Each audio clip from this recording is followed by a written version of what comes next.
Casino Royale is too much for one James Bond. Join the Casino Royale fun movement. Mr. Bond, I'm Lieutenant Mathis of the Special Police. Peter Sellers is James Bond. These are my credentials. They appear to be in order. Ursula Andress is James Bond. David Niven is James Bond. Woody Allen is James Bond. My doctor says I can't have bullets enter my body at any time. What if I said I was pregnant? Joanna Pettit is James Bond. Rather warm in here, don't you think? Cool it, Charlie. Casino Royale is too much for one James Bond.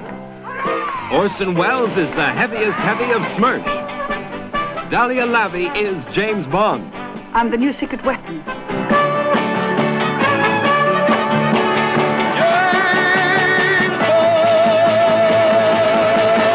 They've got us on the run with guns and knives. We're fighting for our lives. Casino Royale is too much for one James Bond. Next. Terence Cooper is James Bond. Barbara Boucher is James Bond. Casino Royale is indestructibly wild. Hello, sailor. Indescribably funny. Oh, you like that sort of thing, eh?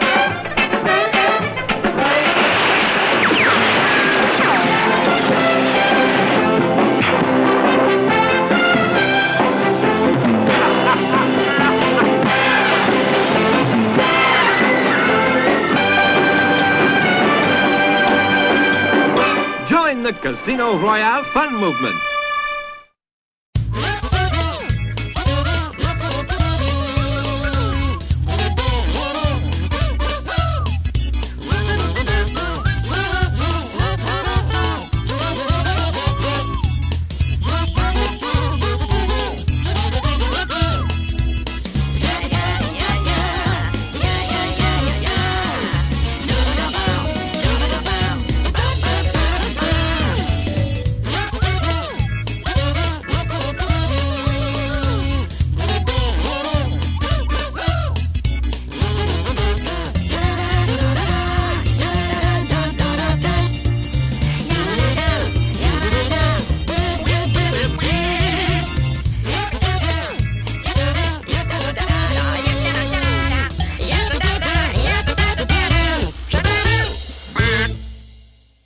Daddy has Latino heat.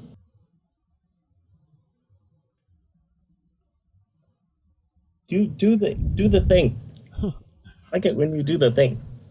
Welcome to the Pope on Film. I am Bunny Williams, and with me is Reverend Steve. I am the founder of the Church of Ed Wood, the Pope. I the El Capo de Tutu Capi, or something like that. What did you say, Bella? I said Latino heat.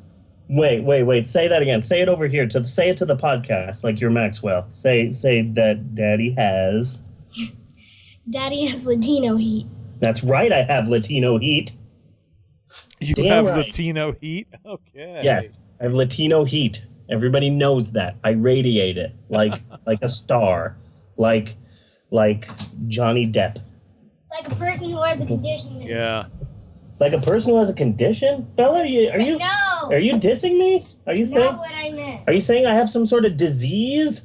No. I can't believe you, Bella. I'm saying someone's sick and he's spreading it. So my Latino heat is a disease and I'm spreading it like a sickness. Ooh. That's racist, Bella. Have you ever seen Hector Guerrero? Possibly. I've seen Mondo, and Chavo occasionally still appears on Lucha Underground, which I'm in love with. Yeah. And then when I was watching TNA for a while, they also do the show in Spanish. Yeah. And it's Hector Guerrero who is one of the announcers. Oh, awesome. Well, it's fucking interesting. looks just like an older Eddie. Yeah. It's like creepy weird. Yeah, that's a lot of Mexicans have that trait.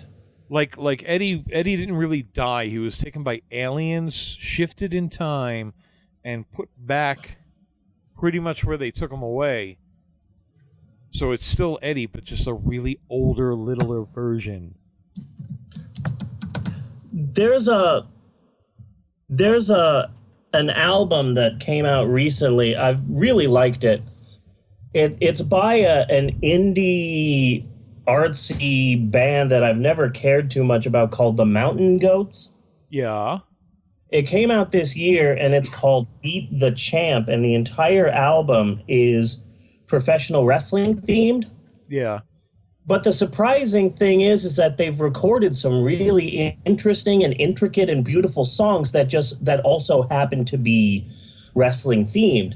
It's really interesting. There's a song called Heel Turn, and it just deals with the psychological idea of a good guy turning bad in a really interesting way. My favorite song is Foreign Object. Yeah. And it's all about how you're not going to lose this match and you've got a fork in your hand and you're just going to go for it. And they wrote a song like almost the single, but the lead song for the album is called The Legend of Chavo Guerrero. Yeah. And it's a really awesome song, and it talks about the history of the Guerrero family and about Chavo. And I recently learned that he has heard the song and really likes it and is constantly tweeting about it. So I'm really happy about that. Uh-huh. Because when I heard that song, the first thing I thought of was, I wonder if Chavo...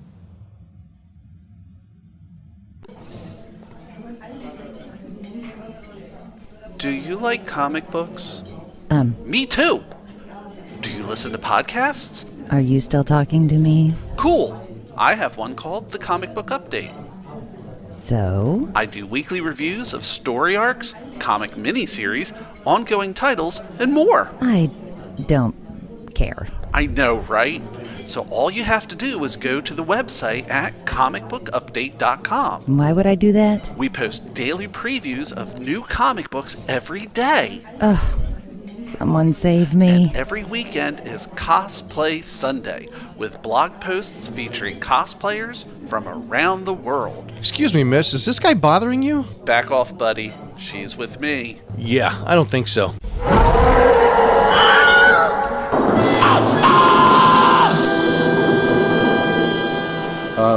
Sorry. Nerd rage. Oh, yeah. So check out the Comic Book Update at comicbookupdate.com, as well as on iTunes, and stream it live on Stitcher. The Comic Book Update, the antidote for nerd rage. So you cut out where you said Chavo Guerrero was, or I was wondering about Chavo Guerrero, something like that. I was wondering if he had heard the song, and he did, and he really likes the song, and he's tweeted about it, and I'm just really happy that there's a band out there who released a wrestling album and it didn't suck. That's fairly impressive as far as wrestling albums are concerned. We should talk more about wrestling, but I'm like such a poser.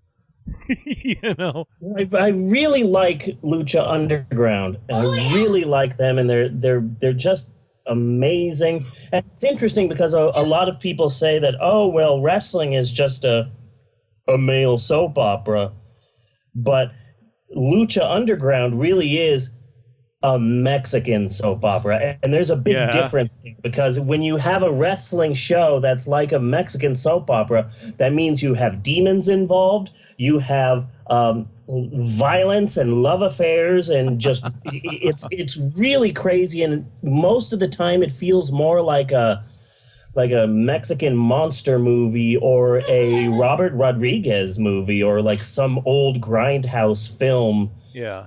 Than it does an actual wrestling show. And there's as opposed to WWE, there are lengthy plot lines that go on, and there are things that they hint at. There's a grand overall story. Yeah. And they're actually going to be at the end of the summer ending their first season. Ah, so they're going to tie up loose ends and things like that? Yep. Tie up loose ends. They're going to have like a 2-hour special. And then Which they're is gonna really like a Mexican soap opera, because Yes. they only ran for like 13 weeks at a shot or something like that, right? Yeah, most Mexican soap operas have a beginning and a middle and an end, and then that's it. So Lucha Underground is going to be ending their first season, and then eventually they're going to come back for season 2. And it's interesting because right now they have the American show on the El Rey network, and you can find it online. And it plays in Mexico on the Azteca network, which is not a network that a lot of people get. But they're hoping that between season 1 and season 2, they can, their product is getting fairly popular. So they're hoping to move to either Univision or whatever the other guys are. Telemundo. And if they do that, then they will quickly become the number 2 wrestling show in America. Really, you think? Yeah. Well, right now TNA is on the Destination America channel, and everyone loves the Destination America channel, right? Classic shows like That One Thing and reruns of That Other Thing. Yeah. I mean, nobody gets the Destination America channel, so TNA, I mean, isn't on too many televisions, Yeah, but I think I would like it a lot, because everything that you're describing about Lucha Underground is like everything that I always liked in wrestling. I liked getting into these bizarre rivalries and things like that, like Chris Jericho breaking Chyna's fingers, and the one with Big Show and the Big Boss Man, 2 people I really didn't like. Yeah. Except for that strange rivalry that they did for a while. I was explaining to my wife who Mil Muertes was. And who is that guy? It's like, oh, well, that's Mil Muertes. He's the man of a million deaths. When he was a child, he was stuck in the rubble during an earthquake, and his parents died, and he stayed alive out of revenge and became friends with the Angel of Death. And now he goes around killing people in the ring. Oh, please tell me he survived by eating his dead parents. Come on. And so the woman that walked to the ring with him had a piece of the rubble that he was trapped in the earthquake, and that controlled him somehow. And I'm explaining it to her, and she's just looking at me like I'm just like this crazy man. She's looking at me like I'm an idiot. But then I said, "Do you want me to explain the Undertaker's story to you?" Yeah. Because that would be a million times stupider than what they have come up with for Lucha Underground. Mm-hmm. But that's what I used to love. I used to love seeing, like, when Paul Bearer would bring out The Undertaker, or later on he would bring out Kane, with the white makeup, the white deathly makeup and everything. And he was such a throwback to the managers that I was raised on. I just YouTubed and showed Jeannie the other day for the first time the Grand Imperial Wizard. And when Vince McMahon was just a twerpy little announcer. Oh God. Because we would get the feed on our local public access station straight from Madison Square Garden. Nice. So those are the wrestlers that I knew, which would be Andre the Giant, Bruno Sammartino, all those kinds of people. Man, I derailed us. What was that? What did you say? Me? Yeah. I said, man, I just derailed us. Sorry, I'm multitasking. I'm drinking coffee and eating popcorn, and I'm folding laundry. Well, you just got in. You're settling in. Yeah, and my youngest daughter keeps yelling at me from the living room. Yeah, Jeannie just got in too, so I'm watching her do the same thing. Yeah. Oh man, this popcorn is good. So yesterday we were recording the podcast, and what would you say? We got like a half hour into it? maybe? We got a half hour into it, yeah. There was an emergency I had on my side with the batteries, so we had to take a break there. We were doing a Para Presidente. Yes. I know I said that wrong somehow. It's okay. And then you had your emergency. Yes, the sirens went off and for a tornado warning, and that was a whole bunch of fun. A tornado didn't touch down here in Shawnee, where I live, but a tornado did touch down a couple of blocks away from my work and ended up destroying some hotel that's like about 3 blocks away from where I work. It destroyed that. Yeah. So, yeah, it was, and it also touched down in OKC, which is the place that the news cares about. Yeah. So they really focused on that and not on, also Norman was destroyed. But let's get back to Oklahoma City now. Oklahoma City dealing with power outages. Looks like somebody died in Norman. That's sad. Okay, so back to Oklahoma City now. Well, so you it's not that you were not newsworthy. Yeah. You were just second under Oklahoma City, so they didn't want to do a cut rate disaster. Yeah. I kind of imagine that's how like Kevin Dillon feels, or Beau Bridges. Yeah. You know? Yeah. Or Frank Stallone. Frank Stallone, yeah. And Clint Howard. frankly, my saddest, the one that actually touches my heart quite a bit, honestly, Lon Chaney Jr. Ah, man. Oh. He got so big and doughy near the end, but he was absolutely amazing. Yeah, but his father was such a fucking titan. Even though Lon Chaney Jr. did a lot of good work, he would never be able to live up to his father, and that's gotta suck, and that's gotta make you drink until you get all doughy. Yep, pretty much. We didn't get any major damage here in Shawnee, but we did get flooded a bit. It didn't reach the house or anything, but I guess when it comes to massive storms, I didn't take into account the fact that I live on the bottom of a hill. Yeah. So, like, if you've seen my blog, last year I posted a blog to try and explain to people how horrible my yard is to mow. Yeah. Because it's just this, the front is fine and the side is fine, but my backyard is just this big, massive, steep hill. And it's really long, and it's just, and I have this push mower, and it's just an incredible feat to mow. Yeah. Really does suck. So I didn't take that into account when it started raining like crazy and people are saying flood warnings, and I'm like, oh, well, I'm sure I'll be fine. But all of that rain and muck and mud and just all of that shit just came right past our house. Yeah. And so now I am the proud owner of my own swampland. Oh, man, yeah.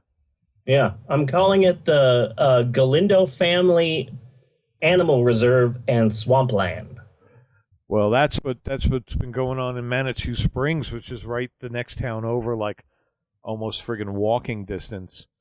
Because we had that big fire, the Waldo Canyon fire, the other year, and like that was pretty much that forest up there was pretty much what was holding back all the rainwater and the melted snow off the mountain and shit. So now, like, pretty much every summer, Manitou Springs, it's a really little town, but the town floods out. Huh. Like, badly. Like, we have footage of a refrigerator floating by. When this is going to sound very random, but I swear it makes sense to me. I recently watched this wonderful documentary about Casa Bonita. Okay, not familiar. It's an insane Mexican restaurant in Denver, Colorado. It's like 2 stories, and it has cliff divers. Really? Fire jugglers, and it has this monkey that runs loose and tries to steal sopapillas. Sopapillas. Oh, we might have to go. We might have to go just to see the monkey. It's an insane, and there's like a Black Bart's cave that hides treasure, and there's just so much happening in this Mexican restaurant. It's like a weird Mexican themed Disneyland. It's got different areas, different themes that you can go and sit in. And I only know about it because there's a Casa Bonita themed episode of South Park. Okay. Where Cartman is doing everything possible, including kidnapping, to try and get to go to Casa Bonita. And I meant to ask you, just because you're in the general Colorado area, if you've ever been to Casa Bonita. No, I've never heard of it, but now that I've heard of it, like, we're going to have to go. Like, Denver's not far. Denver's like, 60 miles away. Yeah, I saw the documentary, and I'm like, oh, man, this is really great. I'm going to show it to Natasha, and Natasha's like, what are we watching? Oh, whatever. Okay, yeah, sure, I'll watch it. And once I watched it, I showed it to her. She sat down and she watched it, and afterwards I just looked at her, and she's just got this face like she's thinking, Yeah. And I said, what's up? And she said, maybe Bunny would like a visit. And I said, are you thinking of visiting Bunny just so that we can go to Casa Bonita? Yes, it looks so cool. They've got cliff divers in the restaurant. Apparently there were like 3 or 4 or 5 Casa Bonitas all over America, but apparently the only one that survived in any way was the one in Denver, and it's still there. It's insane. It is an insane place. A visit would be awesome, but we have absolutely no room to put another human up. But there are rooms that are cheap. I don't know what it would wind up being with kids and all. Yeah. Well, we might have to, if for anything, the cliff divers and the sopapillas look pretty good. You could usually get a place for like $30 a night or something like that. Yeah. But one of these years, we're absolutely going to go down to Denver so that we can check out the goddamn Casa Bonita. It looks amazing. It looks absolutely amazing. I cannot explain how amazing this looks. Anyway. Yeah. Well, so one there's second. that. Honey, have you heard of Casa Bonita in Denver? He's telling me it's pretty amazing. We might have to go. It's a Mexican restaurant. Yeah. So anyway, just wanted to pass that on. Cool. So yeah, this podcast, this recording of podcast probably will not be interrupted, but we are expecting another big round of nastiness to be hitting us tonight. Yeah. So just an FYI, this might be another special edition, but I'm pretty sure we should be okay. I'm fairly positive-ish that things should hopefully be fine-ish. Well, I will put the other one out as a special edition. If this one goes out, we'll just have a string of special editions. Cool. Podcast failure week. Right? So I'm not really going to go into Gogo Para Presidente. We already covered that in the thing. And we were pretty much winding that up, yeah. Yeah, we were pretty much... I had pretty much did that.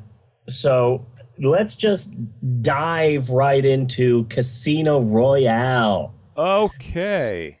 It's a 1967 James Bond movie that is 8.5 hours long. It is. Well, 2 hours for the opening credits at least. Yeah. I gotta say, though, there's something about this movie. Sometimes you get like the movie that you really like, Right. But it's bad, or there's a movie that's really bad and you hate it. I'm not sure, but like I really hate this movie, but I'm obsessed with it. I felt I really didn't enjoy it very much, but it made me feel very nostalgic because I used to watch it as a kid fairly often whenever it would come on. Kind of in like there's like a group of movies I kind of associate it with, and that's Casino Royale, The 12 Chairs, and Quackster Fortune Has a Cousin in the Bronx.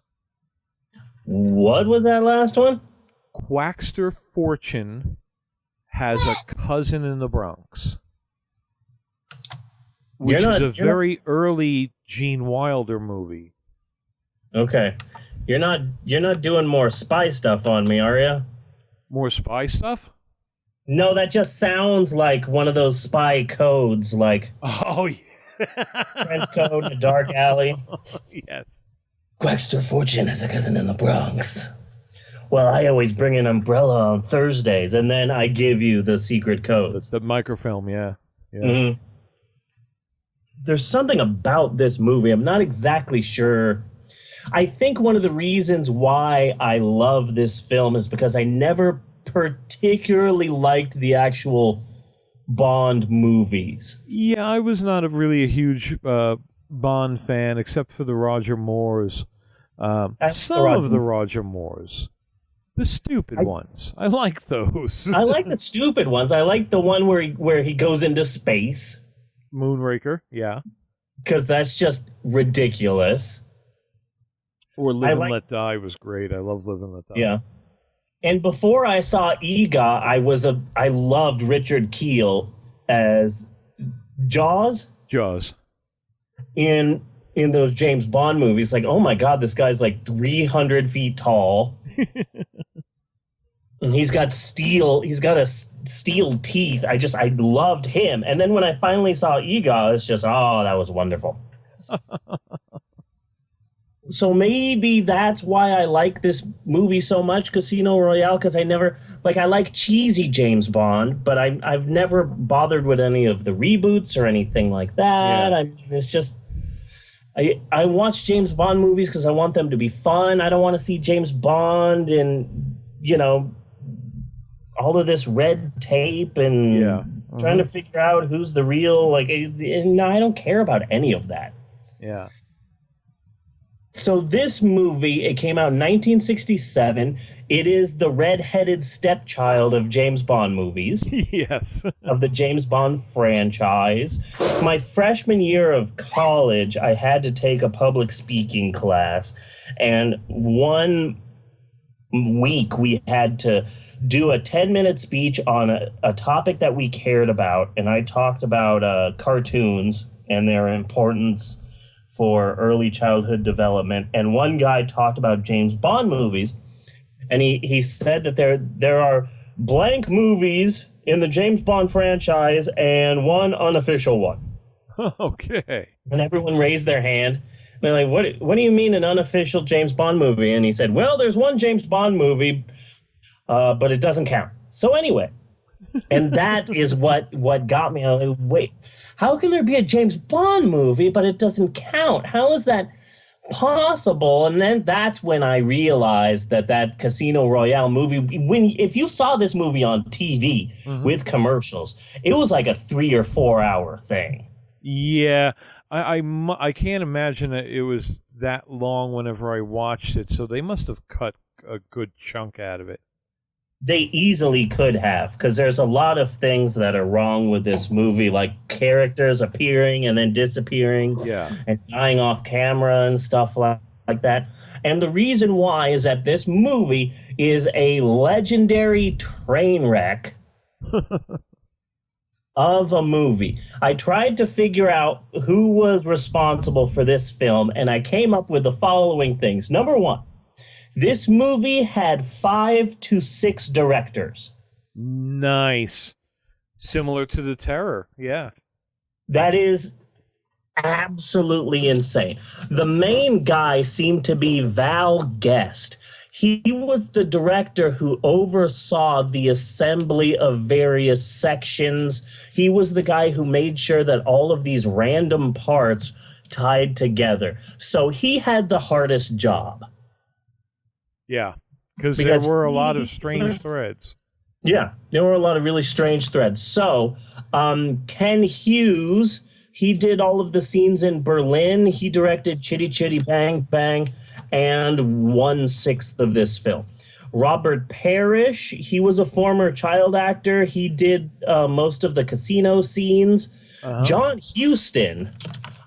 freaking Huston who was in it.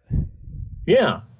He's a legend, Maltese Falcon, Treasure of the Sierra Madre. He did all of the castle scenes and all of the James Bond, the original James Bond mansion scenes.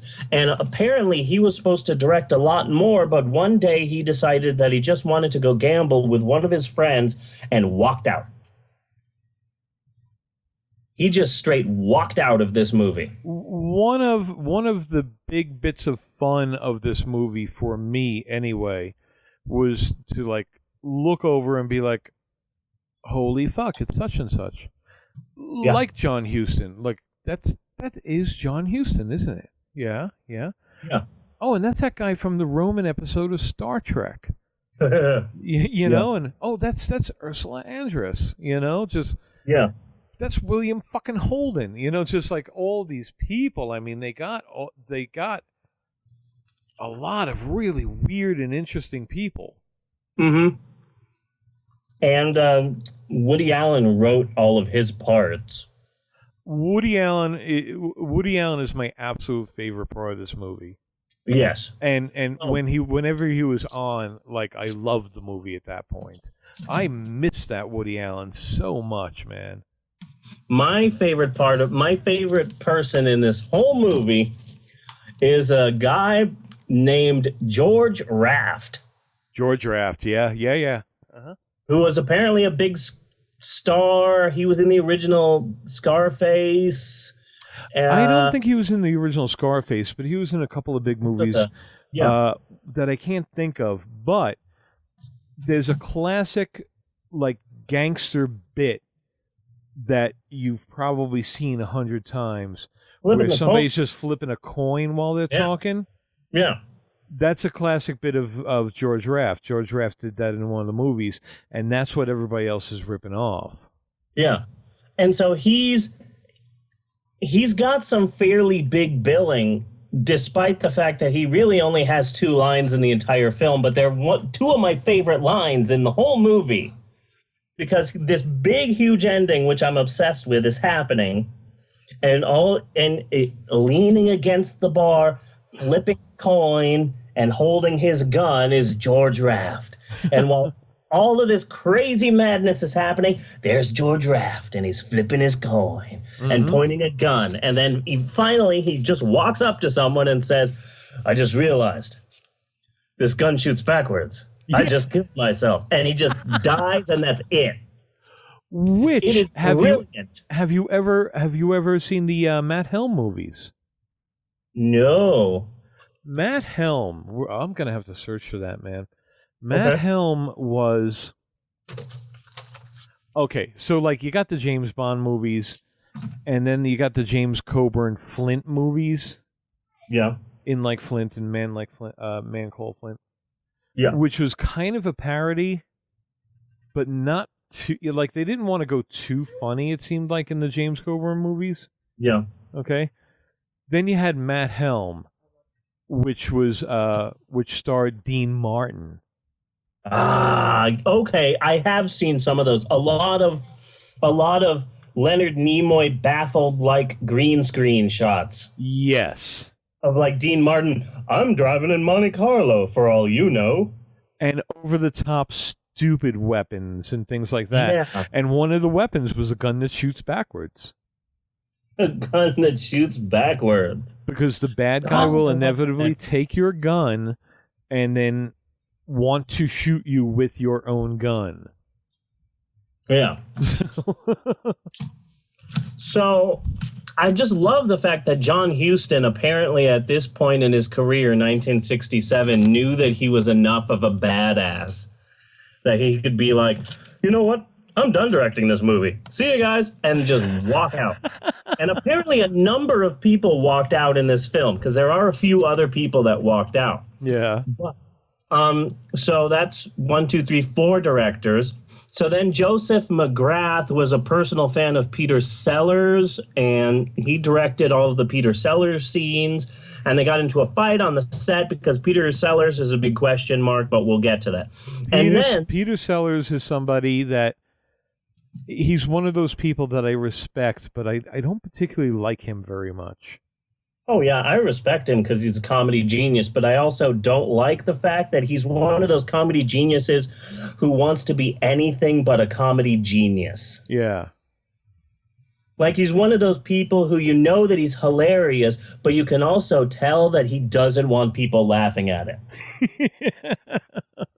Kind of like how every stand-up comedian wants to be an actor, and every actor wants to be a musician, and every musician wants to be an actor or a stand-up comedian, kind of that sort of a thing. Yeah. He was great.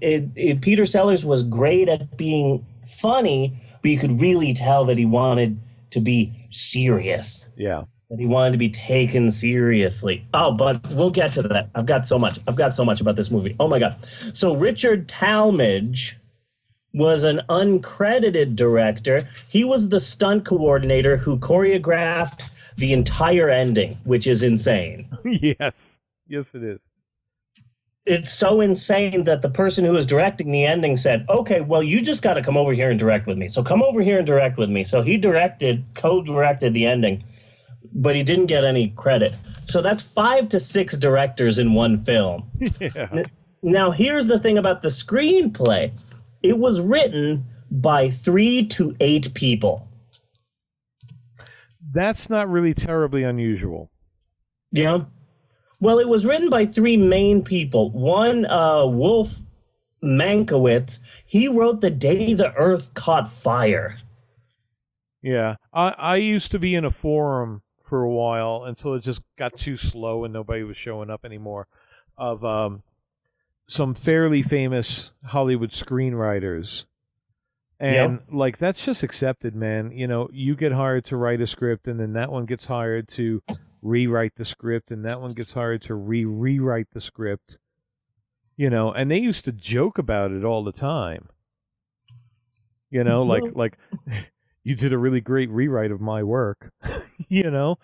And they will credit people for writing certain things. But if you go look on IMDb, that's not who's listed as writing it. Well, it's interesting because in this movie, they specifically got 3 people to write the script. But then after that, Peter Sellers comes along and says, oh, well, all of my parts will have to be rewritten. So he rewrote some of them. And then he hired Terry Southern to also rewrite all of his lines. Uh-huh. So then Woody Allen said, oh, well, then if he's doing that, then I'll have to rewrite my part. So he got his part and he rewrote his own part. Mm-hmm. And then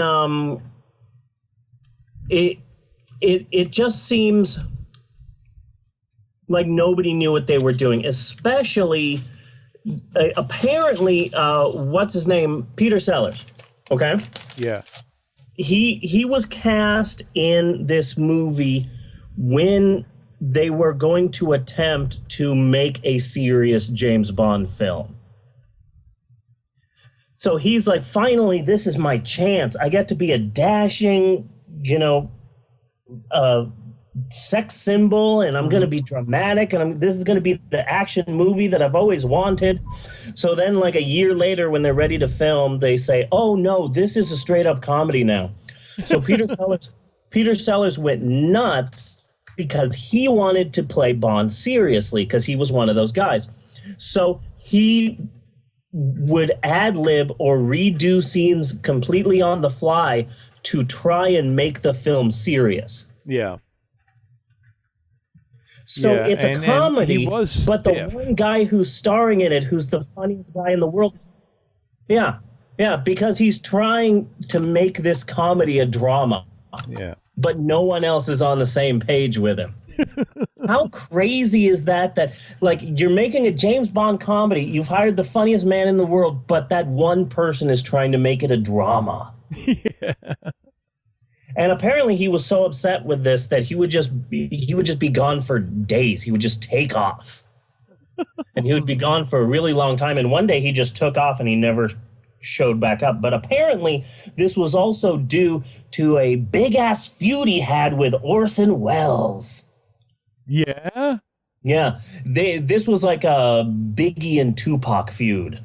Oh, man. Like Coke and Pepsi. Apparently, so Peter Sellers was really nervous and scared and freaked out about acting in a bunch of scenes with Mr. Orson Welles because, oh my God, that's Mr. Orson Welles. And apparently Orson Welles was in 1967, was at that period in his life where he's like, oh, so I'm the shit. I guess I can do whatever I want now? So when they first met, Orson Welles is just like, nope, I hate this man. I refuse to work with him. So they filmed all of their scenes together separately. Wow. Okay. So if you see Orson Welles talking to Peter Sellers, then they're probably they have some double just being the back of Peter Sellers' head. Uh-huh. Because they absolutely refuse to work together. Yeah. That's amazing. So Peter Sellers walked off and he was really pissed off and he refused to film the ending, which caused delays, and they had to scramble and try and find out a way to work around that, which again is why Val Guest is really the hero of this movie. Because he's like, oh crap, I gotta figure out. John Huston walked out, Orson Welles walked out, Peter Sellers walked out. We needed him for the ending. We'll have to do something. It was his one job where it's like, Val, here's your one job. Make this a coherent film. Oh, now here's all the footage that has been fucked up. Now try and just stitch that together if you can. And I'm not exactly sure if he succeeds, but it's a pretty damn amazing film. I like the concept. I like the concept of, here is a very serious series of movies that people really, really like. So we're going to do a parody of this series. Not just the fact that this is a parody, period. I mean, this is Airplane a few decades before Airplane came along, really. Yeah. When you think about it. It's a very psychedelic Airplane. Yes, very much. But I think that there are a lot of very serious movies that could do with a crazy, wacky Casino Royale. Schindler's List. No, but it's got to be a series. So I was thinking, like, I don't know, just top of my head, Bourne Identity. Bourne Identity, yeah. Maybe, you know, one of these people that they've, like, super powered up is, like, a skinny Jewish guy. But he's got, like, super strong spy powers or something. Can we get the guy who did the Hebrew Hammer? Ooh, that would be really good. That would be really good. That movie. That's just the top of my head, but getting a serious movie and then just dropping one right in the middle, and it's like, here you go. You've taken yourself too seriously up until this point, so we're just going to kind of mess everything up for you so you guys can take a breather, you know? Well, we could just do it with James Bond again. I know. He could do with another one of those. Yeah, I mean, this is a whole new series, more or less. So So the film features, according to the very catchy end credit music, 7 James Bonds, and all of which die. Yes. And I find that to be incredible. That it's like, oh yes, we'll have 7 James Bonds, and then we'll just kill them for no real reason whatsoever. But David Niven, man, I love David Niven. Yeah. He's amazing. He's a bit of a difficult person to not like. Yes, he is. He's just amazing. But I thought he was coming off pretty stiff in this as well. Well, how many comedies had he made before then? When did he do Around the World in 80 Days? When did he do that? I think that would have been before. Oh yeah, that was the 50s. Yeah. So he was getting wasn't he in Topper? Was he in Topper? I think David Niven was in Topper. I know he was the Phantom in the Pink Panther. Okay. But he does seem like a pretty serious guy, and he was in World War II. Yeah. So he was in the shit. But he does seem like a pretty serious guy. Yeah. Like a pretty stuffy sort of a person. And then Peter Sellers is another James Bond. Ursula Andress plays Vesper Lind. Apparently another James Bond, according to the song at the end. But here's my question that's always bugged me. If she betrayed everyone in the movie, why did she get to be an angel at the end of the film? How come only Woody Allen is going to hell? Yeah. I mean, she's there too in her white robe and playing the harp and shit. Like, why do you get to stay there?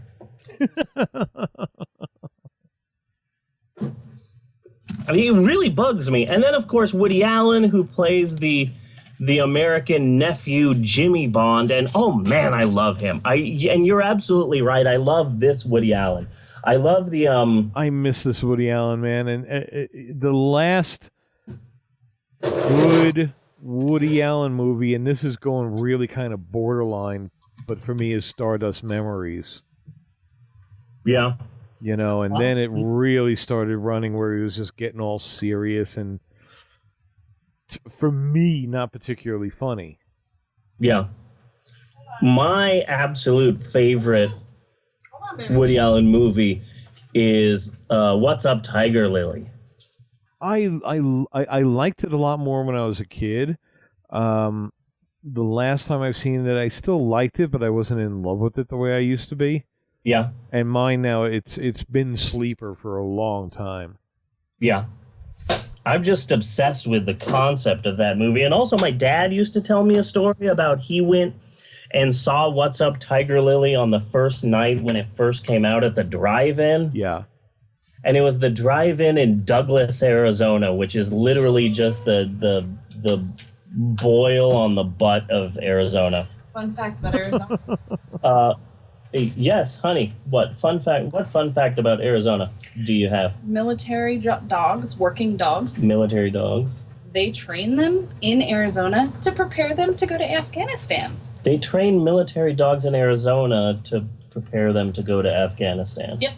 Well, that's not fair because Arizona is probably hotter than Afghanistan. They'll get relief going to Afghanistan. Yeah, they will get relief. They're like, oh man, I'm in the middle of Afghanistan, but God, so much better than Scottsdale. So much better. You know, just her saying that made me replace every war movie I have ever seen with a cast of German Shepherds, like Full Metal Jacket, just with all German Shepherds. Nice. That would be good. That would be good. Training in Arizona, yeah. Oh, so my dad, he goes to see What's Up, Tiger Lily, and it's the first night at the drive-in, but the whole beginning of the movie is in Japanese, and for a much longer than it should, just entirely in Japanese, and there's no subtitles or anything. You just jump into the middle of this movie, and it's all in Japanese. And so people started freaking out and throwing things at the screen and honking because they assumed that there was something wrong with it. Yeah. So they had to stop the movie, and the owner of the drive-in had to come out and say, "This is the movie you paid for. This is how the movie starts. We are sorry, but no refunds." And so half of the theater had left by the time Woody Allen actually came out and explained what the movie was. And I love that. That's right up there with, I remember as a child, I saw The Gods Must Be Crazy in the theater. Well, I have a story of my own personal embarrassment. So I had originally seen Monty Python and the Holy Grail at the theater. And I was young. I was 10, 11, maybe somewhere in there. Awesome. And I used to go to the movies fairly often alone. Mom would drop me off and then pick me up later, that kind of thing. Yeah. So during the scene where it came up for intermission, I got up. Oh. Nice. Very nice. That's awesome. That's like a badge. Badge of courage. Then the movie came back on. I kind of had to skulk back to my seat. That's awesome. Whatever you say, Monty Python. I will go to the lobby and have myself a treat.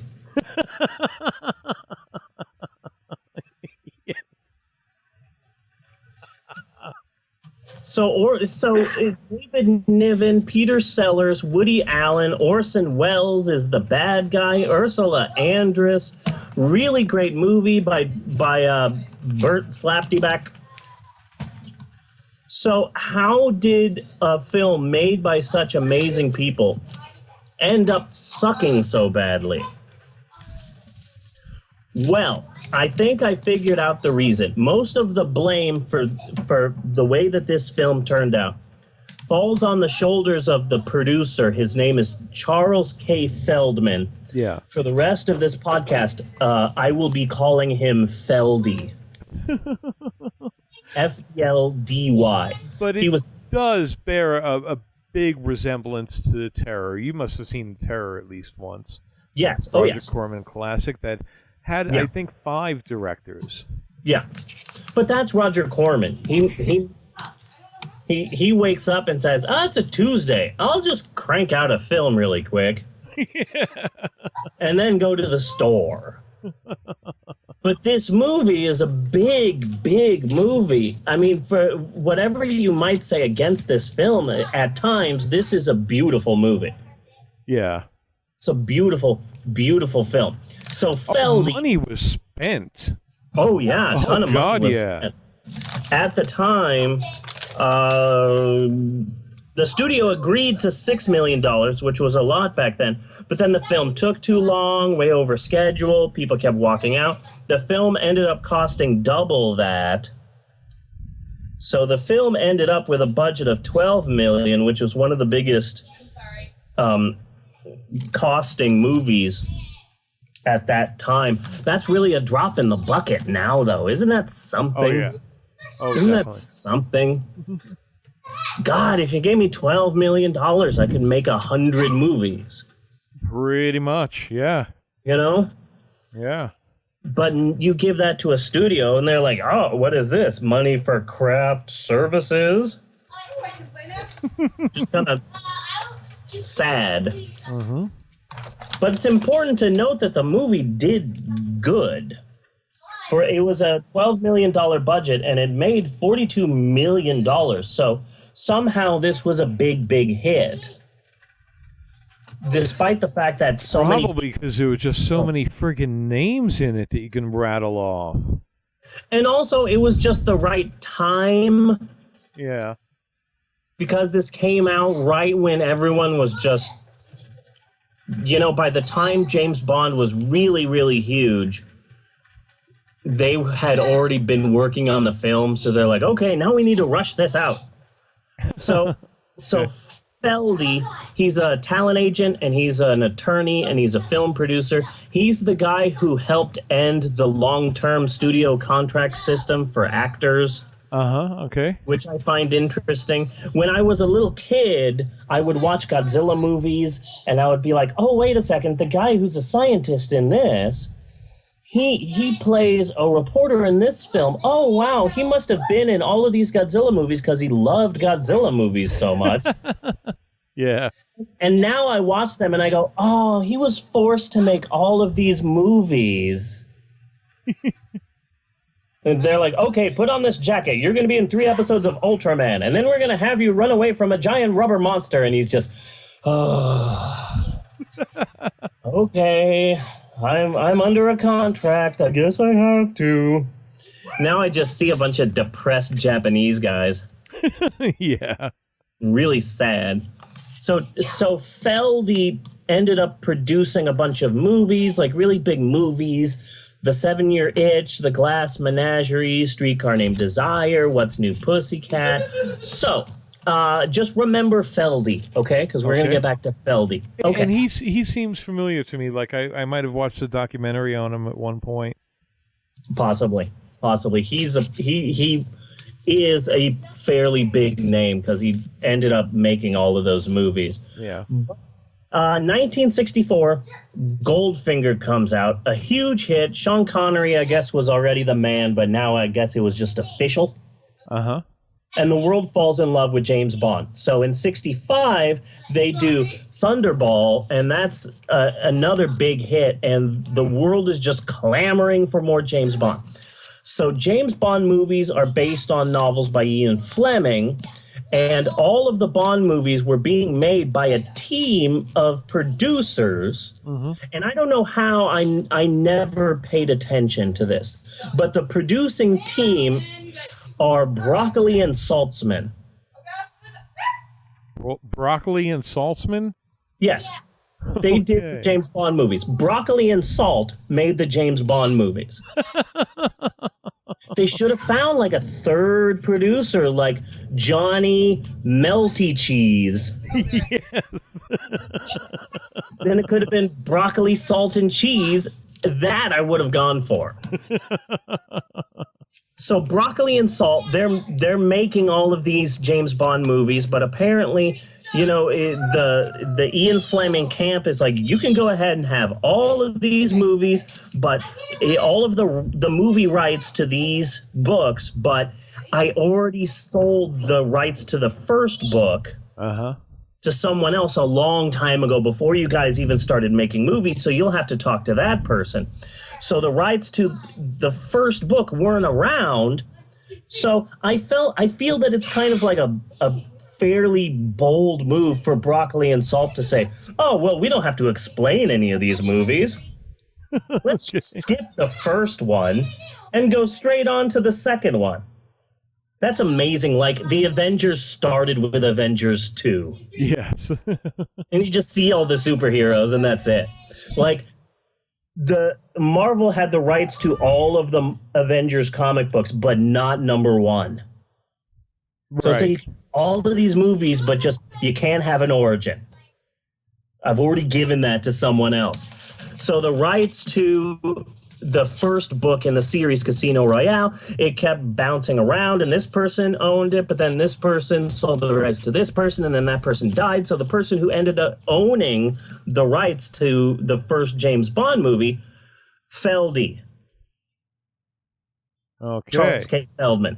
Feldy ended up owning the rights to the James Bond movie. So he said, okay, well, since I own the rights, I'll team up with you guys. I'll team up with Broccoli and Salt. But that fell through because they were fighting about percentages and how much should I get paid and how much should you get paid. So Feldy came up with the idea, well, I'll just make my own James Bond movie. And let's also keep in mind that in these times that we're talking about, Hollywood bore a good resemblance to the mafia. Oh, yes. You know, where I'm not saying Feldy, because, again, I'm not dead sure who he is. I think I might know who he is. I'm not sure, though.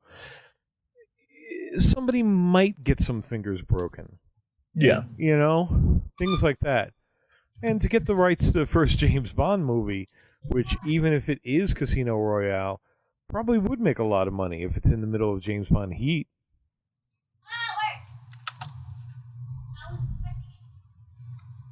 Trying to see if I searched Charles K. Feldman Mafia, but I'm not really seeing too much. Well, I'm sure he wasn't like like in the mafia. But you know, if somebody had the rights to a script you wanted, and you know their dog died, yeah, you know things happen. Yeah. And if they get a new puppy and then that puppy dies, you know. Yeah, but back in the day, in like the 40s and 50s, he was managing people like John Wayne, Lauren Bacall, Kirk Douglas. Didn't he? Okay, I think he represented Ronald Reagan too, didn't he? Probably.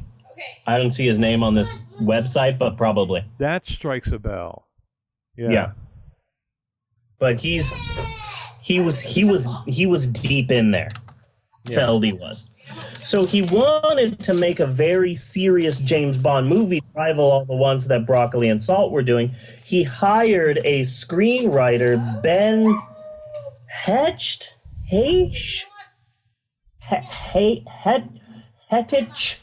I don't know. But he wrote a number of the first drafts in the early days, you know, pre-production, and they were all very serious and very drama, all straight and all that. And that's what Feldy wanted to do. He just said, if I have the rights to the first James Bond movie, I'm going to make the greatest James Bond movie. But then all of the James Bond movies started getting really popular with Goldfinger and Thunderball, so it became less of I'm going to make the best James Bond movie and more of I really quickly need to make a James Bond movie. Yeah, okay. He had actually asked Sean Connery, and Sean Connery agreed to be in the movie if they gave him $1 million. Ooh. Which, if you adjust that for inflation, in the modern day, that would equate to about $100 billion. Yes. Because that's a crazy amount for 1965, 66, and all that. So I think that a large portion of the problem with Casino Royale is just let's really quickly make a James Bond movie. You know? Yeah. And that's Feldy. And he's like, I have the rights to this. We just got to do it. Let's do it. Let's get a bunch of people. Let's what? You want to do this? Okay, fine. Let's do that. Let's just do it. And really, with what it wound up bringing in, smart move. Yeah, really smart move. I would like to see more. If you can't make art, make money. Yeah. You know? Yeah, pretty much. But one thing I gotta say. Oh, you know what? Before I say this, hey, maybe we should take a break. A break might be a good idea. Yes. So we be back to talk more about Casino Royale after this.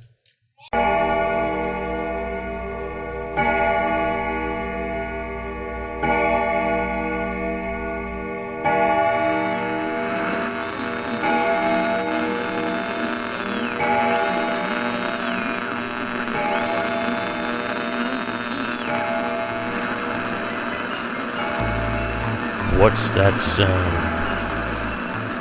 Coming to you through the electric mist, it's the Midnight Cinephile, with new episodes every Wednesday night.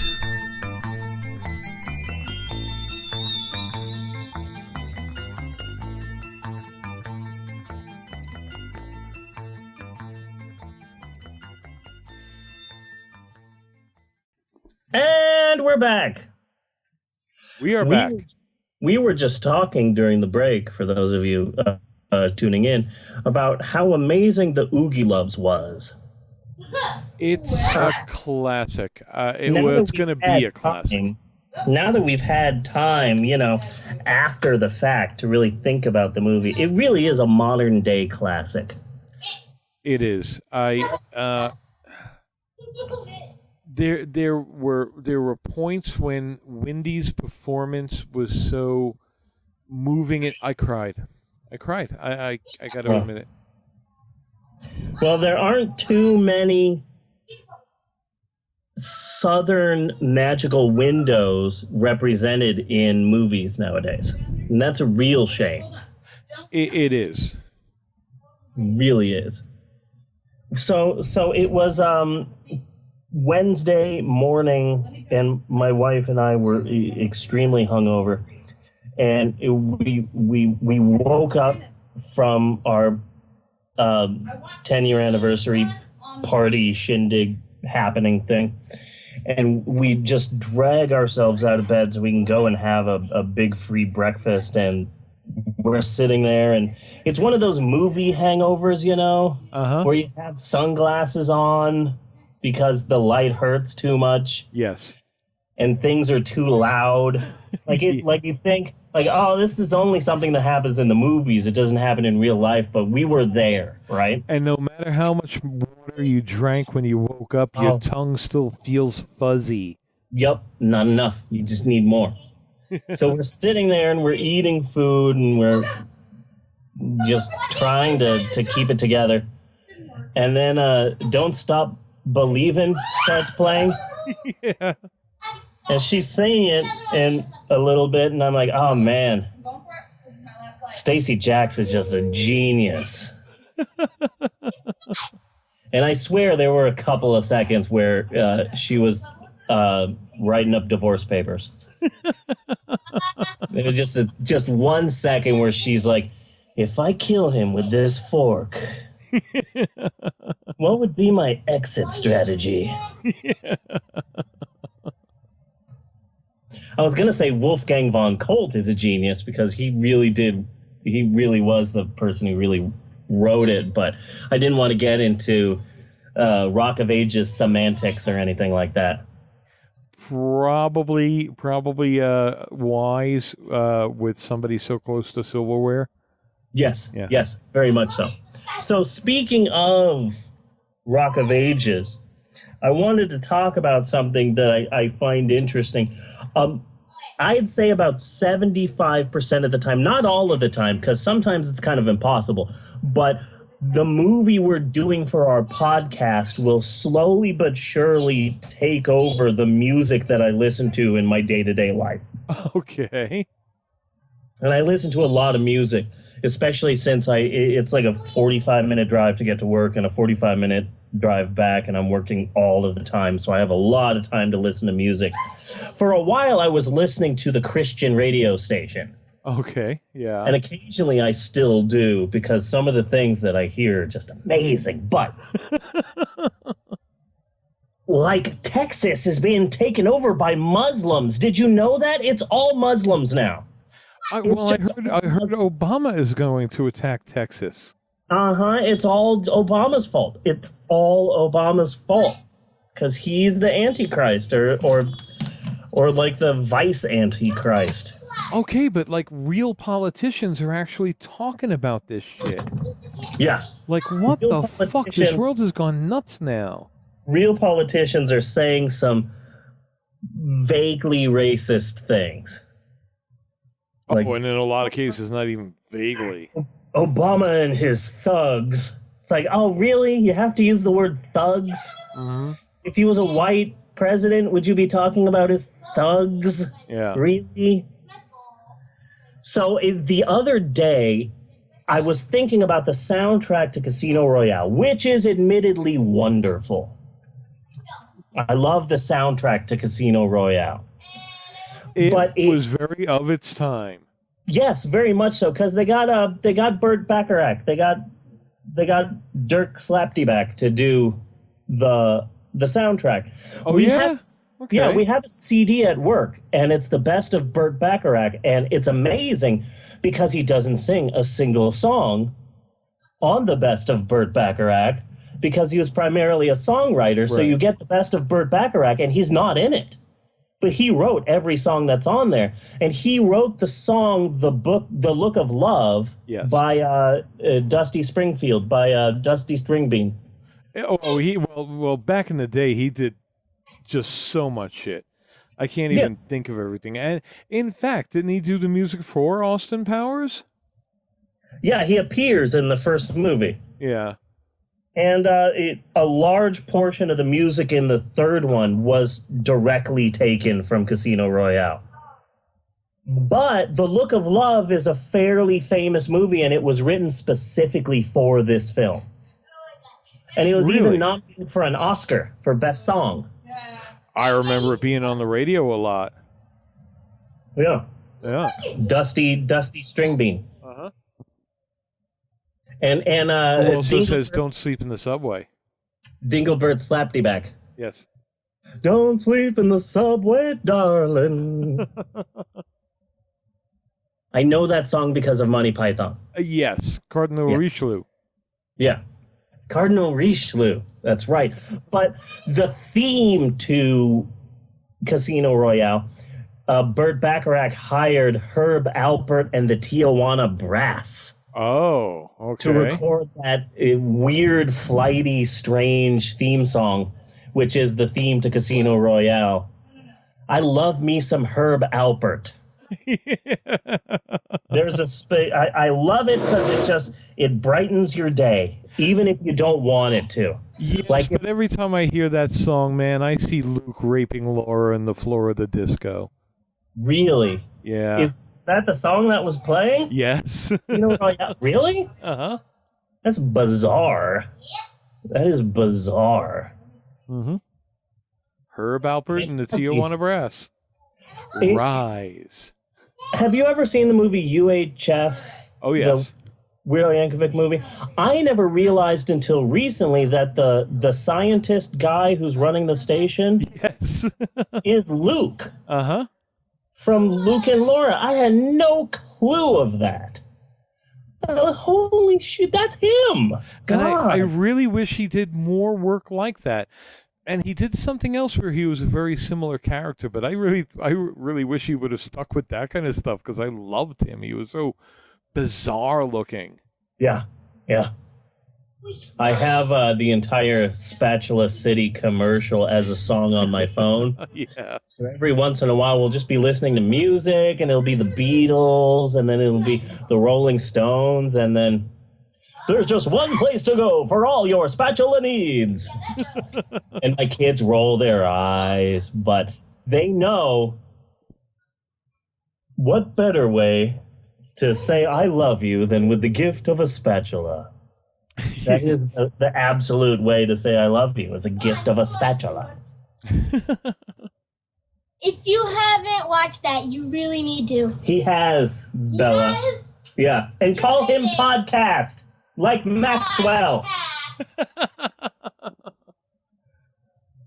Maxwell loves podcast. I am Podcast. I am Podcast. Like the Master Control program. Yeah.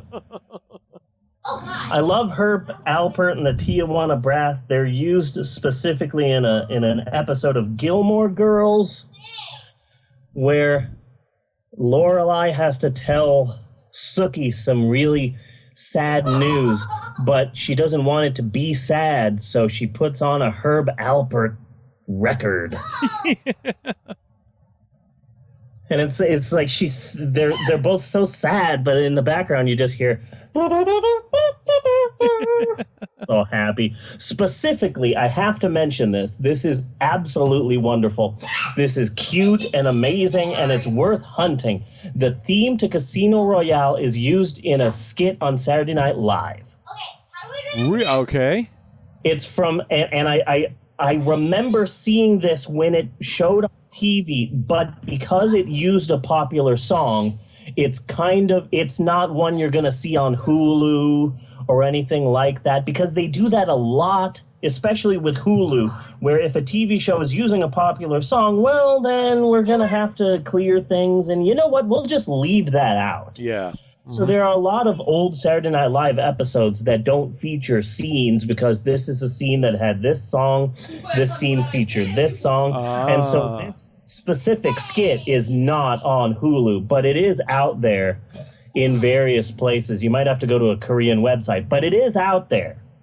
It's from season 32, episode 16. It's from 2007, and it features the host Peyton Manning. And in fact, if you just Google Peyton Manning Casino Royale, the skit will pop up. And it's absolutely wonderful. And I remember seeing it when it first aired and just going, oh, this is a pretty good skit. Oh, I can see where this is going. Oh, this is pretty good. And it's a college football team, and they're down by a large number of points. And the coach is being a very cheesy coach trying to get the guys worked up. Then he tells a story about how when he was young, we were down by 86 points. And then Coach John Wooden played this song. And this is the song that picked us up and pumped us up and made us go out there and made us win. So I just want you to listen to this song. And he puts on the theme to Casino Royale. And the way that he dances, everyone behind him starts cracking up. It's a really good crack up moment. Yeah. But I remember seeing this just going, oh, well, this is pretty good. Oh, well, this is kind of funny. Oh, well, this is, holy shit, that's the Casino Royale theme song. Like I marked out, like someone who thinks wrestling is real marks out over a specific match. I marked out over the fact that they used the Casino Royale theme song in a skit on Saturday Night Live. It's really amazing, and it's worth finding. So just Google Peyton Manning Casino Royale, and it pops up. It's really cute. Okay. But I absolutely love the soundtrack to this. So no, you absolutely have to. So the podcast really does take over my music. I've been listening to a lot of Big Lebowski. Uh-huh. A lot of that. What else? I was going to get the God's Not Dead song, but I decided against it. Okay. Because I already listened to the theme to Left Behind, the Kirk Cameron version, and I thought that's enough Christian pop for me. Like, apparently I have a Christian pop limit. This is my limit, and I can't go beyond this line. What other episodes have we done recently? I still have a lot of Guardians of the Galaxy, but that's to be expected. Yeah. Because that's an amazing soundtrack. Oh, that's what I wanted to say. Okay, I remembered what I was going to say. So, Herb Alpert and the Tijuana Brass wrote the music for the theme song, but then when they went to film the movie, they said, wait a second, we have a theme song and there's no words. So they hired a random guy and said, here is the theme song, just add some words to it. It doesn't matter how you do it, it doesn't matter what you say, just make them James Bondy. Just add some words to this, we'll play it at the end credits, whatever, it doesn't matter. We just need to get this done soon. So add some words to this, and you know what? Try and sound British. Might help. I mean, this is a James Bond movie. What the hell? Sound British, add some words. And so he came up with just the weirdest, worst lyrics in the world. And he's an American guy, and you can tell because no British person would ever be caught singing a song like this. They're fighting for our lives, like really overly dramatic about the lyrics and how British they sound. And it's not a great song. They never released it. Yeah. As a single, and it's not in the soundtrack. This theme with lyrics is never anywhere, but I found it and I put it on my phone, and I'm not exactly sure how, like it was an accident that had happened, but I didn't stop it from happening. So I'm slightly to blame for this. Okay. But on a few days ago on my way to work, I said, you know what? I'm going to play a song, and I played the theme song to Casino Royale with lyrics. And apparently I had somehow also clicked repeat. Okay. So I listened to the theme song with lyrics for 49 minutes straight. Just over and over again. Are you suffering any mental damage over that? It is burned into my brain. I can tell you that. But it is an amazing song. It was never...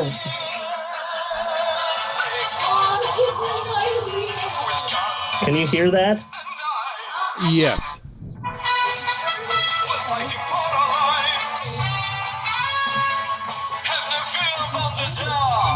It's really horrible.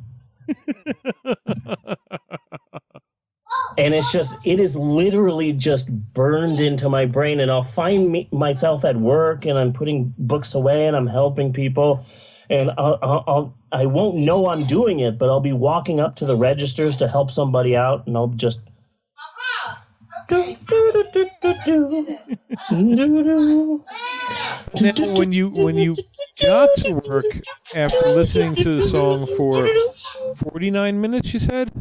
Yes, 49 minutes. Did you stop, turn off the car, and say, I understand now? No, I felt really bad because I didn't count how many times it played. Yeah. Because and I know exactly why I didn't stop it. At one point in time, my family was driving from Phoenix, Arizona to San Francisco. And once we started leaving our driveway in Phoenix, my dad said, put on the Forrest Gump soundtrack. I like that movie. Stevie, put on that music. I like that music. It's really good. So I put on the cassette tape and it played the first side and then it played the second side. And then I said, it's done. What do you want? And he said, I just want that. So what do you mean you just want? Just play it again. Just let it play. It's great. I love that.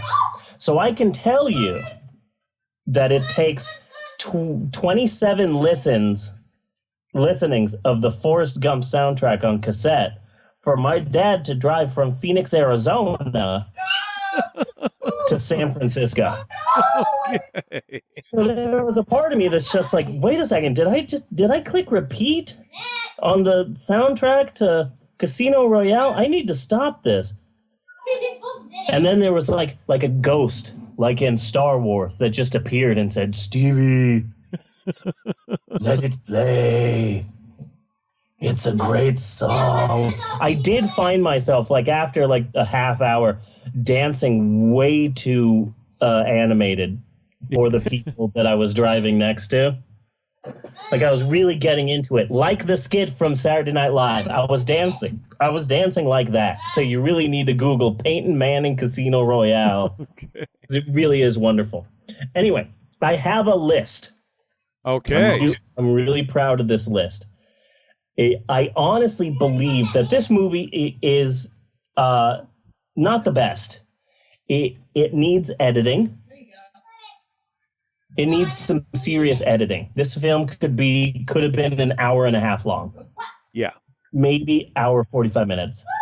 It's a very long movie. We could have gotten rid of the nuclear ducks. Yes. It's a long film. I did like Peter O'Toole in it. For his brief appearance. Yeah. Because for his incredibly brief appearance. But I think it's a fairly important film. It's a really good look at satire. Austin Powers would not have existed if it weren't for this film. But this is an important film that everybody needs to watch. You don't have to watch the whole thing. Just watch the ending. Yeah. This is the greatest ending in the history of motion pictures. There have been numerous times in which I've been hanging out with friends and it just gets in my head, oh my God, have you ever seen the ending of Casino Royale? No, but why would I watch that? Are you going to spoil it for me? Oh, no, I'm not going to spoil it at all. A very Blazing Saddles ending, if you ask me. Oh, yes. That's good. It's very Blazing Saddles.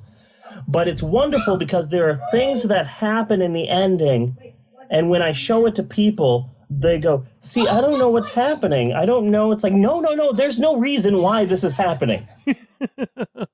This is all just happening. Don't think of seeing the movie to explain this, because there is no explanation. It's just happening, so you just sit down and you just let it happen. Mm-hmm. So I have a list of things that appear in the finale of Casino Royale. Inexplicably, really. But, number one, fighting seals. Fighting seals, okay. Fighting seals.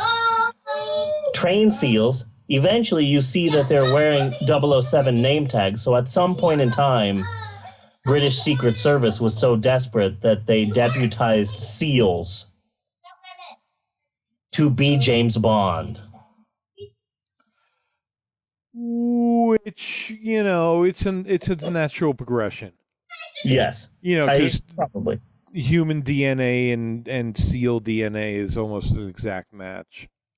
It's a good point. That's solid. The cavalry appears. And my favorite, go-go dancing Indian stereotypes. Yes. I love the go-go dancing Indian stereotypes. They were pretty amazing. They also have 007 written in war paint on their faces, so it doesn't make a lot of sense why they're fighting the cavalry who came to help 007, but it doesn't make any sense, but that's the point. What else? The Keystone Cops appear. Yes. Again, for no reason. This ending needs to be studied. It needs to be studied. A serious study needs to be done. Someone needs to write a 300-page thesis about this ending because it's brilliant. A French legionnaire who cusses. Yes. And I like that because he hits someone and it hurts his hand and he says merde, but then he says, oh no, ouch. Ouch. So apparently merde equals ouch, which is good to know. I believe it's actually more like shit. Yeah, but we'll just say it means ouch. Okay. I'm going to start using that. Honey, I need to take an ouch. Whatever you say, dear. She just said, whatever you say, dear. That's my new word for it, okay? Ouch. Okay? Ouch. Rock of Ages is full of ouch. That's just my opinion, though. Just want to throw that out there. I have not thought of it that way, but yes. I know. You have a much better viewpoint of that film. I am that film's champion. Yes, you are. And no one else. Just you. Frankenstein's monster appears for a couple of seconds. Right before the ending really starts cooking, Frankenstein's monster appears for no reason. And apparently the part of Frankenstein's monster was played by David Prowse, who went on to do Darth Vader's body, but not his voice because he sounds insane. He was also in A Clockwork Orange. Yes. Have you ever seen any of the Darth Vader sequences, but with David Prowse's voice? No. Oh, it's really wonderful because he has just this insane and fairly high voice. So he was doing the lines in the suit, so all you hear is just... Where are those transmissions you intercepted? What have you done with those plans? It's really wonderful. It's really wonderful. But bring me the passengers. I want them alive. It's really great. You can see why they pick someone else to do the voice. But we're in the list. Okay. A chimpanzee in a wig and a tuxedo eating bubbles is also in the finale of Casino Royale. You would almost have to have someone like that. Yeah. Well, I'm pretty sure that every Monte Carlo casino has one of those, like, on the side, like a closer. Like, in case there's some guy and he gets in, like, a really big winning streak, you need to call in the chimpanzee in a wig and a tuxedo who eats bubbles, because that'll just distract him from winning. They're like, oh man, I'm on a hot streak. What the fuck is that? Is that a chimpanzee in a wig and a tuxedo eating bubbles? Well, I've lost my edge. And that's a fact. That is a fact. So I mentioned this earlier. George Raft, as a guy who kills himself, and laughing gas in the form of bubbles, which I'm pretty sure that's scientifically sound. Yes. From a flying roulette wheel. Dentists have abandoned the technology, much like most fast food chains have abandoned the two-window technology. But laughing gas bubbles, that was a thing somewhere. Oh, man, I miss laughing gas. Used to give me that all the time. And a secret room where they're painting women gold, which I very much liked. They're painting nude women gold in a room on the side. Guns that shoot ping pong balls. A guy with a spittoon for hands. Uh-huh. And a handrail gun, which I think every casino needs. A handrail gun. Where you just press this button, everyone gets shot. Yeah. That's a really good idea. I like that idea. Oh, yeah, 4 Rooms. That was the other soundtrack that has taken over my life. 4 Rooms and Orgy of the Dead. 4 Rooms and Orgy of the Dead have also taken over my life. I try and do callbacks to other episodes. You know what soundtrack has not taken over my life? Babes in Toyland.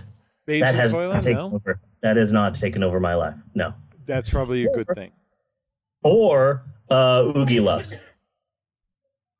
Although I do find myself a lot singing the Windy Window song. 1, 2, 1, 2, 3. Windy window, what do you see? I sing that a lot. Do you off the top of your head, have any ideas for a movie that we could do next week?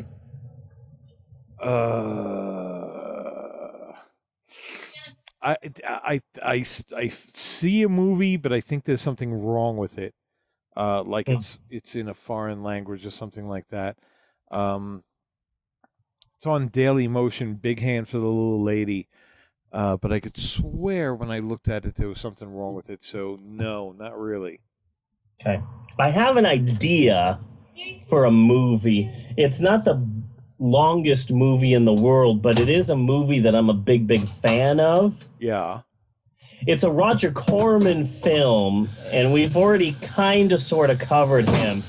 But I really do like the film, and I think that it's one that could go for some studying. Okay. I don't think we've done a Roger Corman film. We have. We did A Bucket of Blood, the greatest Roger Corman film of all time. Have I watched that before? Have you watched A Bucket of Blood, Bella? I think you have. There's not too much blood, and there's not really a bucket either. But it's still a wonderful movie, and I'm a big, big fan of it. Yeah. But the movie that I'm talking about is X, the man with the X-ray eyes. Ray Milland. For some reason, I was just thinking about Ray Milland today. Like I think we all do. Yes. You know, one day you're just like, Ray Milland. Is it Milland? I always thought it was Milland. I've always said Milland, and he never seemed to mind. Yeah, that's a good point. He never seemed to mind, because he was always so laid back like that. Yeah. And he would do anything for a paycheck, too. Yes. My wife is a huge fan of... Well, yeah, frogs. She's a huge fan of frogs. And also, what was the name of... They made 2 different versions of this movie. A serious one, and then one with Rosie Greer. Right. I'm pretty sure it's The Amazing Two-Headed Transplant, but I get it confused with the other one as well. Yeah. My wife says it's The Man with Two Heads, and I think she might be right. I think The Amazing Two-Headed Transplant might be the serious one, but yeah. Are they both on there?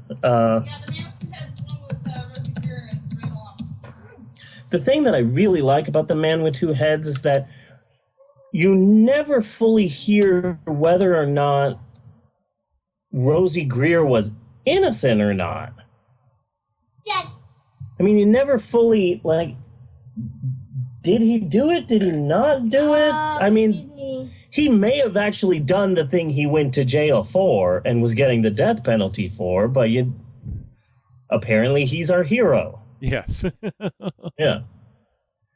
But I know that X, the man with the X-ray eyes, is on the YouTube, and I'm just on this weird Ray Milland kick. And that really is a movie that has a lot to say, I think. I can't remember the last time I've seen it. It wasn't too terribly long ago, but it's due for another watching. Yeah. I think that we should do that next week. Oh, and you know what we can do for homework? What are you thinking? Google Peyton Manning Casino Royale. Okay. And watch that skit.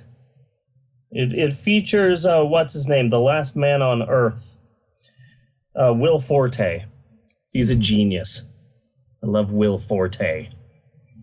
I'm not too big on Peyton Manning because I don't care too much about the sporting events. Right. But he did a pretty good job hosting, and it's a pretty solid episode. And I really like this skit and the use of this song, and pay close attention to the people in the background and how much they're cracking up. But I think that is a good one. A good bit of homework, and it's a good movie. I want to talk about Ray Milland. Let's do it. He's the type of an actor that I'm not sure could exist anymore. Because nowadays, they talk about, is he leading man material? What about the foreign box office? What about domestic gross? How much of his movies made before? Mm-hmm. Stuff like that.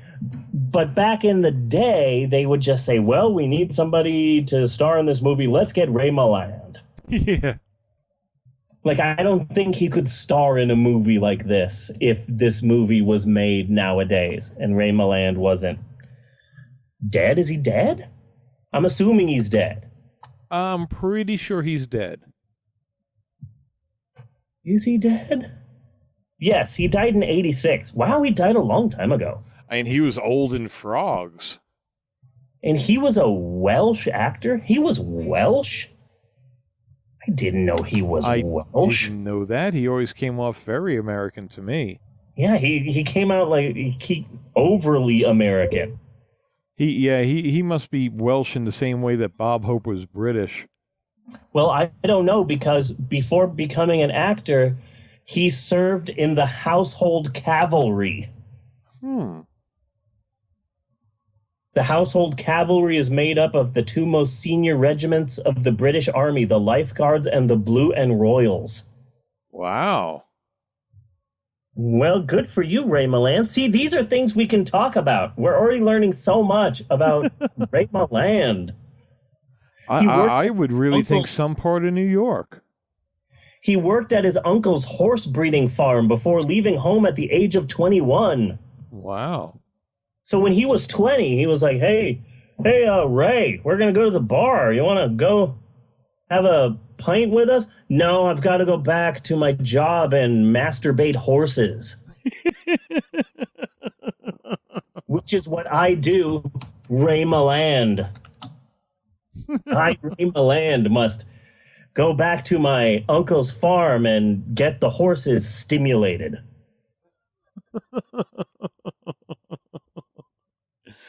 But now later in his career, after being an established actor, having been in a ton of movies and all that, do you think every now and then he'd get into the mood to jerk off a horse just for old time's sake? I think so. Like, he would be like drinking and he's like, oh man, I gotta make this stupid movie. This is gonna be horrible. Yeah. Oh man, I'm just gonna drink this whole thing of whiskey, and it'd go great with this whiskey. Masturbating a horse. Yeah. Like in the old days. Mm-hmm. I am so glad that none of my kids were around while I started writing Ray Milland erotic horse fiction.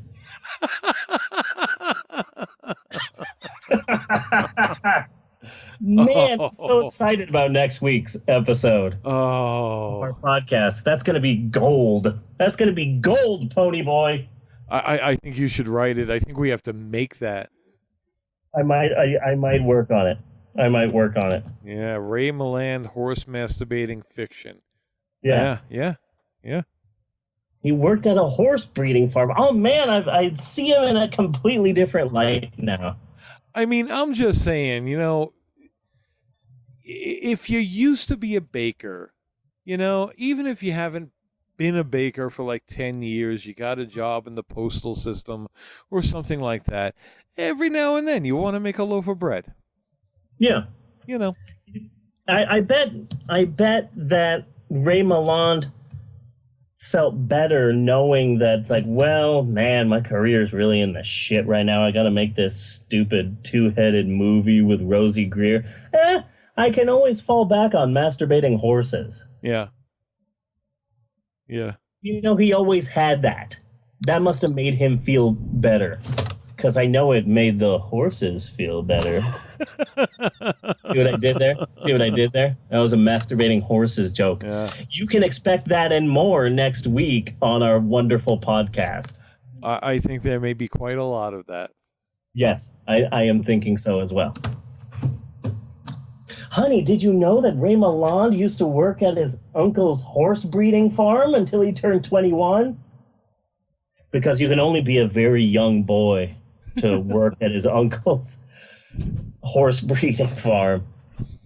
It's like, what, you're 21? Oh, you're way too old. Mm-hmm. You're way too old for the horse breeding farm. He already learned all the lessons of life. And if you can't get through all of Casino Royale, just watch the Woody Allen bits. The Woody Allen bits are pretty solid because he was on his game back then. Oh, yeah. He was on top of things. But if you can't even watch the Woody Allen parts, just watch the ending. It's amazing. Oh, it is great. Every once in a while, we'll be somewhere or be doing something that just seems way too silly to me. Like, well, I don't know, we're somewhere and there's just a lot of people and everybody's just running around. And so I will hum the wacky Benny Hill type music that plays at the end. Of Casino Royale, the music that tells you, okay, we're not really trying anymore. We're just going to throw a bunch of stuff at you. Just a bunch of that sort of music. Yeah, and hope that you like something. Yeah. Oh, man, next week's going to be great. So excited. Honey, I may have to write Ray Milland erotic horse fiction for next week. And I just want you to know that, it's not because I harbor some secret fantasy. It's just, it needs to happen. Don't lie. Needs to happen. But now, it doesn't mean that you're not harboring right? some kind, it just doesn't necessarily mean that you are. Secret, deep-seating you see a mountain desire for and you have to climb it. You learn that Ray Milland used to masturbate horses and no one has written a story about it. You have to write the story. Have you actually searched to see if somebody's written a story about it? I do not want to Google that. Why not? Because Obama and his thugs will blast through our door. It's research for your podcast. Oh, you know what? They're not stopping to ask anymore. You know what I'll do? I just figured it out. Half the shit you Google, they're not even going to blink an eye at that. Yeah, but I can't imagine too many people have Googled Ray Milland erotic horse fiction. So you know what I'll do? I'll Bing it.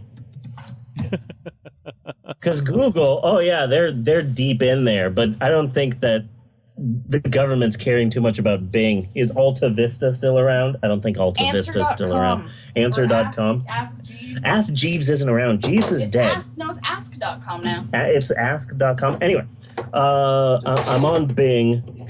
Ray Milland erotic horse fiction.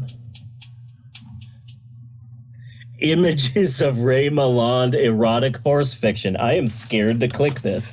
But I'm going to click it anyway. And that is not what I expected. It's a lot of pictures of women and horses. Okay. Do me Do me a favor, followers of my blog. Never bing Ray Milland erotic horse fiction, because there's some really nasty shit here. Maybe they could submit their favorites to our webpage, our Facebook group.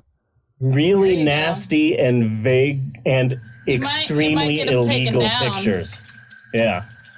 They And Barbarella. Why is Barbarella there? Well, what's that? I don't know what that is. Animal That looks claw. that looks like a picture from like a.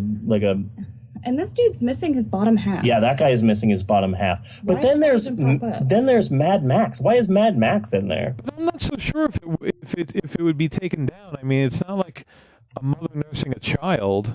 Yeah. That's right? Because it's something That's a good natural that point. gets taken down. That's a the good horse point. fucking, But there's a that. picture. But right there is a picture of the man with the X-ray eyes. So at least I'm in the right. Look at this. At least I'm in the right. Wow, a lot of porn. So much porn. Is that a painting? Yes, that is a painting of a woman being fucked by a horse. Maybe we could break out Photoshop. Oh God. Dude, Maybe somebody- we could break Photoshop. Put Ray Milland's head on somebody and give the horse the X-ray eyes. Ooh, that's good thinking. We need Photoshop. I'm not sure. I will have to write this story. That's Honey, just. what you have Yes. to do. Do what I have to do. Okay, well, I have to write some erotic Ray Milland horse fiction. If I have to suffer for your art. You did suffer. You watched Rock of Ages. My wife's not a fan of Rock of Ages, Nope. by the way. The Citizen Kane of our day. You did No, not that's like Oogie Loves. Rock The of Oogie Ages. Loves is the Citizen Kane of our day. I would rather probably watch Rock of Ages before I watched Oogie Loves. That's saying a lot. He's a big believer of Rock of Ages, honey. So you really are, you really are hurting him. It is a beautiful, wonderful movie. It's an amazing movie. I was trying to explain it to my coworkers, and I told them about Stacy Jacks, no. Wolfgang von Colt, I don't know their characters. the boys, double the Z, double the flavor. No. Baldwin and British guy, and they're like Baldwin and make British out guy, scene. B&B. Yeah. And they're like love, and I was trying to explain that to them, and they're like, "Are you serious?" I was like, "Yeah." I can't fight this feeling anymore. Like I've only seen that movie once, but it's burned into my brain. Well, you did the greatest. You had the greatest review when you had made me pause the movie so that you could go to the bathroom, and then while in the bathroom, faked your death in the hopes of not watching the movie anymore. What was I supposed to do? That was amazing. Till Daddy had died. Till Daddy, I died. Mommy died, so she can't watch the movie anymore. Right. That's amazing. That is amazing. It had a monkey. It did. It had a monkey. And the monkey was the best actor in the movie. Just saying. That hurts, honey. That hurts. What do I do? Huh? I don't know how to work our damn microwave. Just press. Oh, yeah, shit. just press No, that I once. put it on for 1 second. You put it on for 1 second? Is it done? No. Okay. Well, there you go. Well, I think we should wrap up this wonderful episode of our podcast. It was a good episode. It was a good episode. Nice, tight episode, and we will also be having the tornado episode. Yes. We're gonna release the half-hour episode as a special edition. Oh, awesome. Yeah. It's gonna be all about how hungover I was. Oh my god. And then it's going to be about Gogo para Presidente, and then it's going to be about I believe in that episode I said something along the lines of, it's like a tornado alarm. I should put on a shirt then. Well, at least you were half dressed. Yeah. I didn't even have a Well, but it also pretty much starts with you making fun of the tornadoes in Oklahoma City. Yeah. And then it's like, ooh, the sirens. It's going to be a good episode. Collector's edition. It's going to be yes. Collector's edition. Ooh, are we making cards? Are we making cards? We could make cards. We could Trading make cards. cards? We could make trading cards, honey. We could make trading cards. I'll work on that. You do that. I'll work on that. So until next week, I am Bunny Williams. And I am Reverend Steve. And don't forget to visit our Stitcher page. Yes. Stitcher. It's a thing, and it stitches together the pieces of our life. And so, if you feel broken, then just visit Stitcher, and it'll help you. It will help you grow. It's a beautiful thing, man. Yes. So until next week, good night and pleasant nightmares. I need to... Man, what should my final thing be? I just... Fuck off. No. We'll see you next week, you godless heathens. I like that. That's a good one. I'm going to stay with that. That's going to be my catchphrase. Okay. Steve forgot his catchphrase. Hey, honey. Steve forgot his catchphrase. No, you gotta say, oh no. Oh no. Steve forgot his catchphrase. Yeah, that's what that's going to be my thing. Oh no. We'll see you next week. Want to talk to us? Pope on Film? Like our Facebook page by searching Pope on Film. Pope on Film! You can follow us on Twitter at Pope on Film. Or email us at pope@undeadcow.com. Not sure how to listen? Well, just find us in the iTunes store by searching Undead Cow. It's all one word. And if you're really hard up, you can always find us on Stitcher. And of course YouTube at youtube.com/users/undeadcowfilm. I gotta go home and try to talk my girlfriend into an abortion. Bearing my shame now. Never cried. I'm gonna let go of my high school days. I am.